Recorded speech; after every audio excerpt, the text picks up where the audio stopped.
যা করে শাহজাহানপুর আটকায় ওরে আমি থানা পুলিশ মনে করছি, করার পরে ও আমার কয় কি ঠিক আছে, জন দারোগা ওসি বলছে যে শাহজাহানপুর ওসি থানার ওসি বলছে যে বোনরে 14 বছরের মামলা দিয়ে দাও।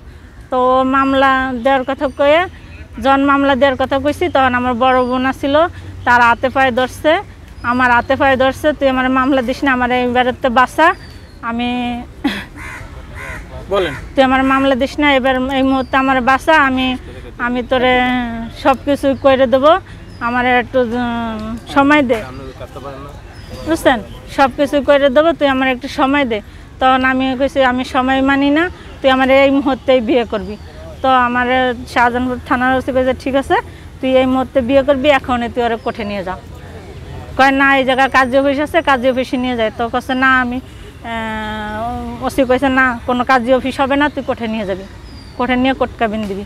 তো আমার কোর্টে নিয়ে গেছে, নিয়ে যাওয়ার পরে ও আমারে সব কিছু উকিলে লেখছে, লেখার পরে ও আমার বলতেছে যে আমি এগুলো আমার জন উকিলে ছবি চাইছে আর ভোটার আইডেন্টি কার্ড চাইছে, তখন বলে কি যে আমার ভোটার আইডেন্টি কার্ড নাই, হারাই গেছে, এই সেই, বুঝছেন। পরে আমি কইছি কার্ড আছে ওর কাছে, আমি দেখছি পকেটে ওর কার্ড, তো স্বীকার করে না। পরে কয় কি যে কার্ড নাই স্যার, আমার 1 মাস সময় দেন, আমি কার্ড নিয়ে এসে, আমার কাছে এখন টাকা নাই, কাবিন কী দিয়ে পড়াবো, কোর্টে তো টাকা লাগবে। তো আমি 1 মাস পরে এসে, তখন আমি তারে 1 মাস পরে এসে আপনার কাছে আমি বিয়ে পড়াই যাবো। তো এই কথা করার পরে আমি সে কোর্টের থেকে কাগজটা নিয়ে এসে, আমার কাছে আছে, আপনারা চাইলে দেখতে পারবেন। তো আমার বলছে যে ঠিক আছে, আমি 1 মাস পরে বিয়ে করব। তো 1 মাস পরে ও যায় না, 2-3 দিন আবার হয়ে গেছে। পর আমার বড় বোনের পাঠাইছি, তখন ও কয়ে যে আমি বিয়ে করব না।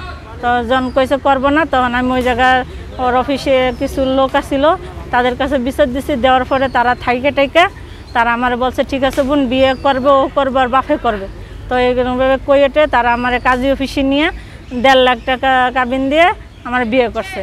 করার পরে 2-3 মাস মনে করেন আমার বাসায় গেছে, আইসে, বাজার ঘাট সব কিছু দিছে, কিন্তু 2-3 মাস পরে আমার বুঝাইতেছে তুমি আর একগুলো যাই থাই আসো, তুমি যদি আমার আর একগুলো যাই থাই এসে আমার 5 লাখ টাকা দাও, আমি আর 10 লাখ বইরে আমি তোমার এক জায়গায় একটু জায়গা রেখে বাড়ি করে দেবো, যেহেতু তুমি ইতিম অসহায়, তো আমি তোমার জীবন নষ্ট করছি, আমি তোমার এক জায়গায় একটা স্থান করে দেবো।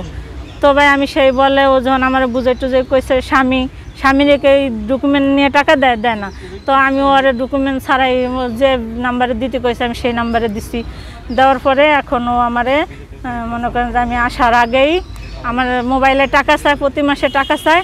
তো আমি টাকা দিই না বলে আমার উল্টো পাল্টা গালিগালাজ রাব ব্যবহার করার পরে লাস্টে আমার ব্লক মেরে থুইছে।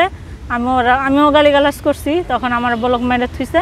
থোয়ার পরে আমি আর ওরে পাই নাই। আপনি কি ওই এজেন্সি থেকে বিদেশে গেছিলেন? হ্যাঁ, 2 বার করে গেছি। কোন দেশে গেছিলেন?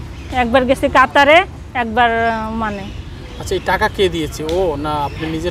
মহিলাদের যাইতে 9.5 টাকা লাগে না, সব ব্যবস্থা ও করে দিছে? সব ব্যবস্থা মানে কি, এটা মালিক ওদের টাকা পাঠাইছে, ওই টাকা দিয়ে বিদেশ পাঠায় দেয়। আচ্ছা, আসার পরে কি ওর কাছেই উঠছিলেন আপনি? এইবার আসার সময় না, এইবার আসার সময়, দ্বিতীয়বার আসার সময় ও আমি আইছি, আমার সুন্দর মতন রিসিভ করে আনছে, আইনে টাইনে পরে আমার কাছ থেকে টাকাও নিছে, নিয়ে আমার বাসায় আইসে। রেগুলার 1 মাস ছিলাম, আমার মেয়েটা অসুস্থ হয়েছিল, এই দেখবার জন্য আইসি। তখন 1 মাস ছিলাম, তখন মনে করেন যে আমার সাথে সুন্দর ব্যবহার করছে, করছে করে টেরে। পরে আবার ওমান গেছি, আমি 2 লাখ টাকা ওর কাছে দিছি। দেওয়ার পরে যখন আমি ওই যে অন্য মেয়েদের সাথে সম্পর্ক করে সেই ছবি ভিডিও যখন আমার হাতে আইছে, তখন আমি ওর কাছে টাকা দেওয়া বন্ধ করে দিছি, বুঝছেন। একটা নারী যদি কোনো নারী চাইবো যে একটা 2-2টা বউ থাকতে, আবার আর একটা মেয়ে আনুক, তো আমার সংসারে কোনো কিছু খরচ কোনো কিছু দেয় না, অথচ আবার 2-3টে বিয়ে করে। ওই সম্পর্কটা এটা কি বিয়ে ছাড়াই রেগুলার করছে সে? রেগুলার বিয়ে ছাড়া। তাহলে আপনি কেন থাকলেন তার সাথে?